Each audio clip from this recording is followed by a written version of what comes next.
त्यामुळं मी आपल्या सर्वांचा त्या ठिकाणी आशीर्वाद घेतो, कारण ज्या भूमीमध्ये त्यांचा जन्म झाला, त्यांचे विचार, त्यांचं कर्तृत्व हे इथल्या प्रत्येक मातीच्या कणामध्ये आहे. मी ज्यावेळेस आलो त्यावेळेस जमिनीला हात लावून पहिला इथली माती कपाळाला लावली आणि कर्तृत्ववान पुरुषाच्या गावामध्ये आपण आलोय याचा अभिमान माझ्या मनामध्ये आला. खरं तर आम्ही ही जी संघर्षाची भूमिका घेतलेली आहे त्यामध्ये प्रत्येक महापुरुषाचा त्या ठिकाणी वाटा आहे. त्यांच्यातल्या प्रत्येकाच्या आयुष्यामधून कशा पद्धतीने त्यांनी संघर्ष उभा केला.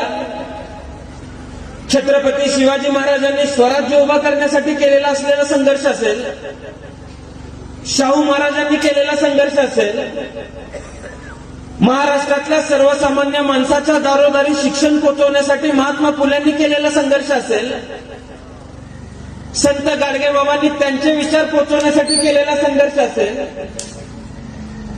डॉक्टर पंजाबराव देशमुख साहेब ज्यांनी विदर्भातल्या एका लहानशा गावामध्ये जन्म घेऊन 7 समुद्र पार जाऊन स्वतःचं शिक्षण पूर्ण केलं आणि ते शिक्षण पूर्ण करत असताना पर्याय अनेक खुले असतात, ते तिथं राहूही शकले असते, पण तिथं न राहता आपण आपल्या मातीमध्ये जाऊन आपल्या मातीतल्या माणसांसाठी काहीतरी केलं पाहिजे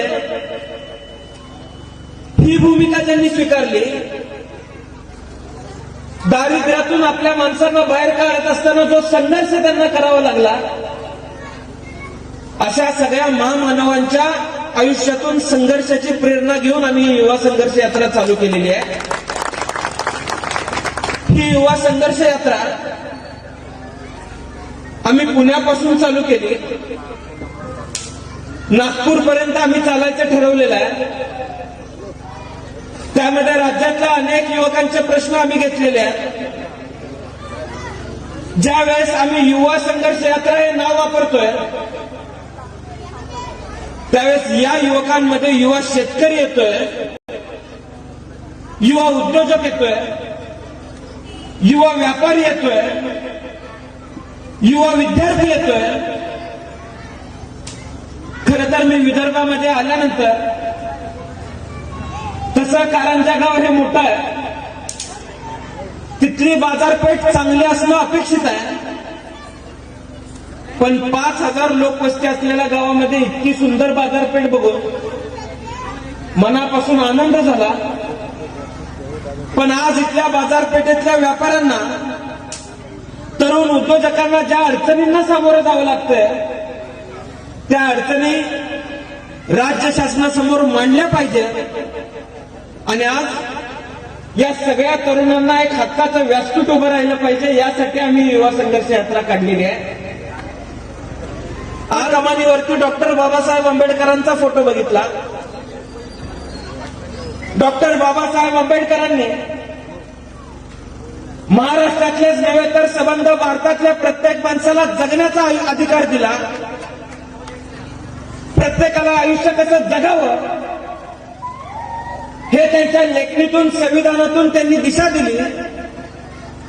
आज त्याच डॉक्टर बाबासाहेब आंबेडकरांचा महाराष्ट्रामध्ये अपमान केला जातोय.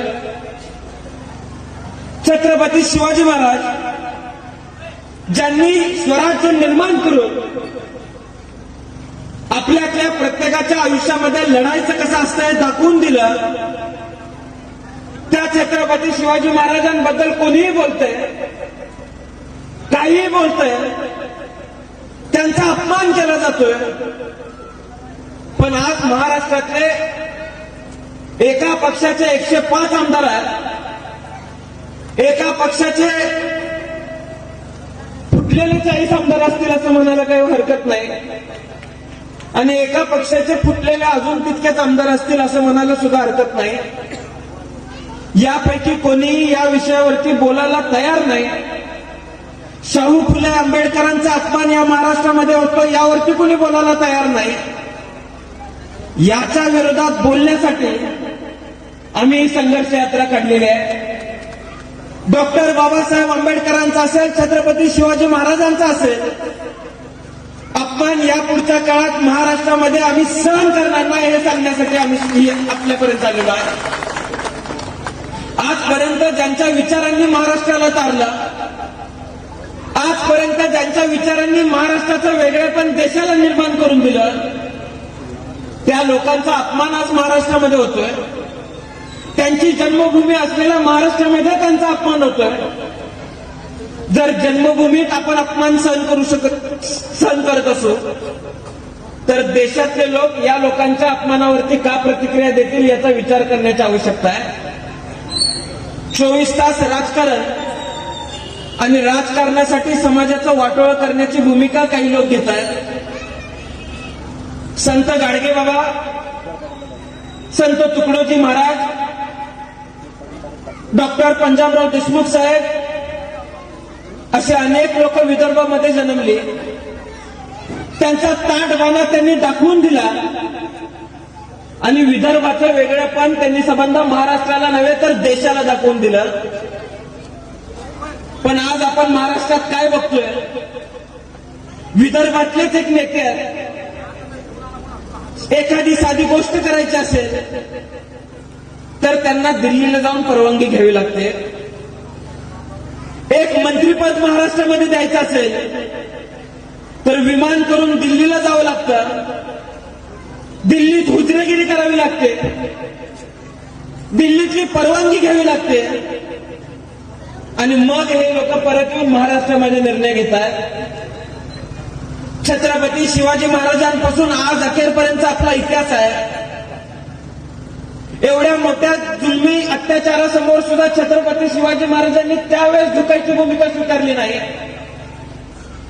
पवार साहेबांपर्यंत आपण झुकायची भूमिका स्वीकारली नव्हती. पण आज कुठेतरी हे महाराष्ट्राला झुकवण्याचं काम करतायत.